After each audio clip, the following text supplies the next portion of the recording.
The Android phone market in the US has kind of settled into a routine. Every year kicks off with shiny new flagships from Samsung and OnePlus. Then summer rolls around and it's all about foldables. Think the Moto Razr or Samsung Z lineup. By fall, the spotlight shifts over to Google's Pixel phones.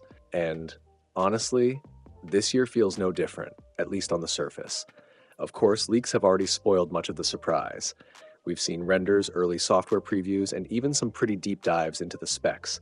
But here's the twist. This launch feels different. And for the first time in a while, I'm actually excited about a new Pixel. One of the main reasons is the Tensor G5 chip. In the past, Pixel devices have struggled with heating issues and inconsistent performance, which not only drains battery, but also weakens signal quality. A lot of that came down to Google using Samsung Foundry for chip production, which just couldn't keep up with Qualcomm's Snapdragon processors made by TSMC. This time, though, Google is moving Tensor production over to TSMC. That shift alone could finally give the Pixel the efficiency and stability it's been lacking. I'm really curious to see how the Pixel 10 Pro stacks up against heavyweights like the Galaxy S25 Ultra. Another exciting change is wireless charging. iPhones have had MagSafe for years, while Android users were left juggling clunky third-party cases just to get something similar. But not anymore. The Pixel 10 is rumored to be the first major Android phone with proper Q2 wireless charging and built-in magnets. That means you'll finally get that satisfying snap-to-charger experience.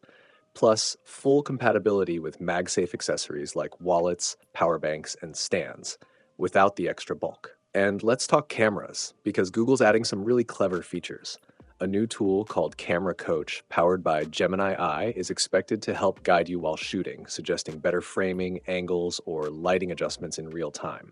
Basically, it's like having a little photography assistant in your pocket. On top of that, even the standard Pixel 10, not just the Pro, might finally get a telephoto lens. Rumor has it we're looking at an 11-megapixel sensor with up to 20x super res zoom. That's something Samsung has included in its base models for years, so it's great to see Google catching up. Personally, I use zoom way more often than ultra-wide on my iPhone, so this could make the regular Pixel 10 way more appealing. Then there's Gemini Space, which could transform the at-a-glance widget. Right now, at-a-glance is nice, but limited.